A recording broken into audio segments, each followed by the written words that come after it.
జకర్యా 7-8 అధ్యాయాలు. మొదటిగా 7వ అధ్యాయము.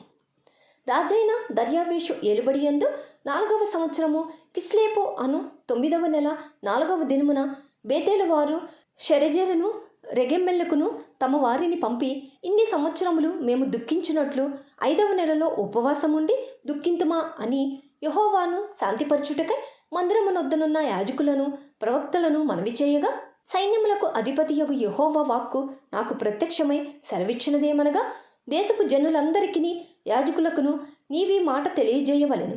ఈ జరిగిన 70 సంవత్సరములు ఏటేటా 5వ నెలను 7వ నెలను మీరు ఉపవాసముండి దుఃఖము సలుపుచూ వచ్చినప్పుడు నా యందు భక్తి కలిగియే ఉపవాసముంటిరా?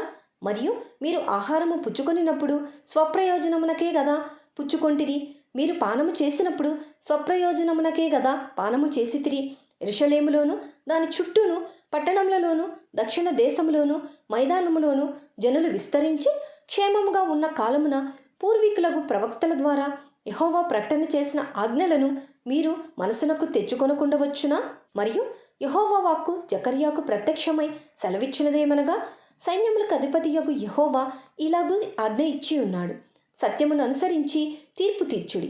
ఒకరి యందొకరు కరుణా వాత్సల్యములు కనపరుచుకొనుడి. విధవరాండ్రను, తండ్రి లేని వారిని, పరదేశులను, దరిద్రులను బాధ పెట్టకుడి. మీ హృదయమందు సహోదరులతో ఎవరికిని కీడు చేయదలచుకుడి. అయితే వారు ఆలకింపనొలక మూర్ఖులై వినకుండా చెవులు మూసుకొనిరి. ధర్మశాస్త్రమును పూర్వీకులైన ప్రవక్తల ద్వారా సైన్యములకు అధిపతియగు యెహోవా తన ఆత్మ ప్రేరేపణ చేత తెలియజేసిన మాటలను తాము వినకుండునట్లు హృదయములను కురువిందము వలె కఠినపరుచుకొనిరి. గనుక సైన్యములకు అధిపతియగు యెహోవా యొద్ద నుండి మహోగ్రత వారి మీదికి వచ్చెను. కావున సైన్యములకు అధిపతియగు యెహోవా సెలవిచ్చినదేమనగా, నేను పిలిచినప్పుడు వారు ఆలకింపకపోయిరి గనుక వారు పిలిచినప్పుడు నేను ఆలకింపను. మరియు వారు ఎరుగని అన్యజనులలో నేను వారిని చెదరగొట్టుదును. వారు తమ దేశమును విడిచిన మీదట అందులో ఎవరునూ సంచరింపకుండా అది పాడగును. ఇలాగున వారు మనోహరమైన తమ దేశమునకు నాశనము కలుగజేసి ఉన్నారు. జకర్యా 8వ అధ్యాయము. మరియు సైన్యములకు అధిపతియగు యెహోవా వాక్కు ప్రత్యక్షమై ఇలాగు సెలవిచ్చెను. సైన్యములకు అధిపతియగు యెహోవా ఆజ్ఞ ఇచ్చినదేమనగా, మిగుల ఆసక్తితో నేను సీయోను విషయమందు రోషము వహించి ఉన్నాను. బహురౌద్రము గలవాడనే దాని విషయమందు నేను రోషము వహించి ఉన్నాను. యెహోవా సెలవిచ్చినదేమనగా, నేను సీయోను నొద్దకు మరలా వచ్చి యెరూషలేములో నివాసము చేతును. సత్యమును అనుసరించు పురమనియు సైన్యములకు అధిపతియగు యెహోవా పర్వతము పరిశుద్ధ పర్వతమనియు పేర్లు పెట్టబడును. సైన్యములకు అధిపతియగు యెహోవా సెలవిచ్చినదేమనగా, అందరును వృద్ధత్వము చేత కర్ర పట్టుకొని వృద్ధులేమి వృద్ధురాండ్రేమి ఇంకను యెరూషలేము వీధులలో కూర్చుందురు. ఆ పట్టణపు వీధులు ఆటలాడు మగపిల్లలతోనూ ఆడపిల్లలతోనూ నిండియుండును. సైన్యములకు అధిపతియగు యెహోవా సెలవిచ్చినదేమనగా, ఆ దినముల యందు శేషించియున్న జనులకిది ఆశ్చర్యమని తోచినను నాకును ఆశ్చర్యమని తోచునా? ఇదే యెహోవా వాక్కు. సైన్యములకు అధిపతియగు యెహోవా సెలవిచ్చినదేమనగా, తూర్పు దేశంలో నుండి పడమటి దేశంలో నుండి నేను నా జనులను రక్షించి యెరూషలేములో నివసించుటకై వారిని తోడుకొని వచ్చెదను. వారు నా జనులై ఉందురు, నేను వారికి దేవుడినై ఉందును. ఇది నీతి సత్యములను బట్టి జరుగును.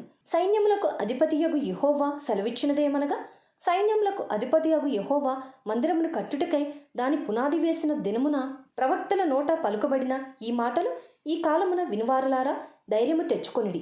ఆ దినములకు ముందు మనుషులకు కూలి దొరకక ఉండెను. పశువుల పనికి బాడిగా దొరకకపోయెను. తన పని మీద పోవువానికి శత్రుభయము చేత నెమ్మది లేకపోయెను. ఎలయనగా ఒకరి మీదికొకరిని నేను రేపుచుంటిని.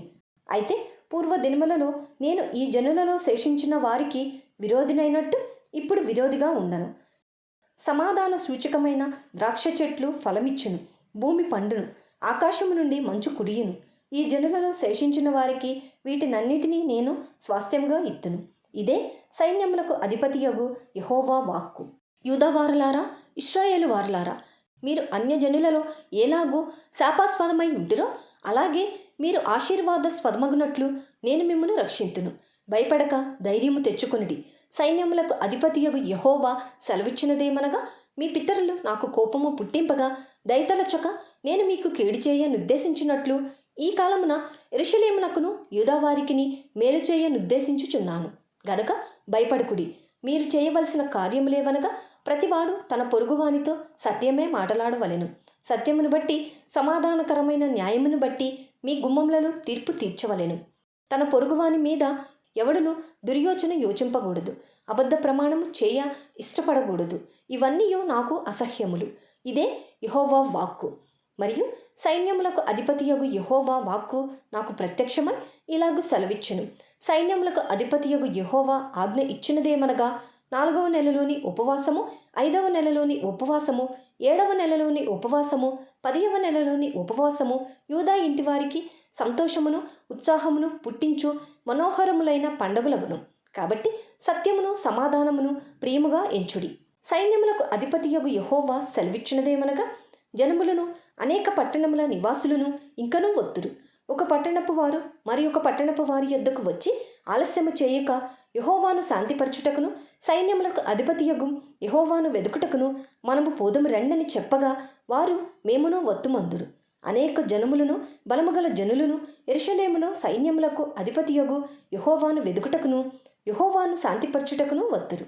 సైన్యములకు అధిపతియగు యెహోవా సెలవిచ్చినదేమనగా, ఆ దినములలో ఆయా భాషలు మాట్లాడు అన్యజనులలో 10 మంది ఒక యూదుని చెంగు పట్టుకొని, దేవుడు మీకు తోడుగా ఉన్నాడని సంగతి మాకు వినబడినది గనుక మేము మీతో కూడా వత్తుమని చెప్పుదురు.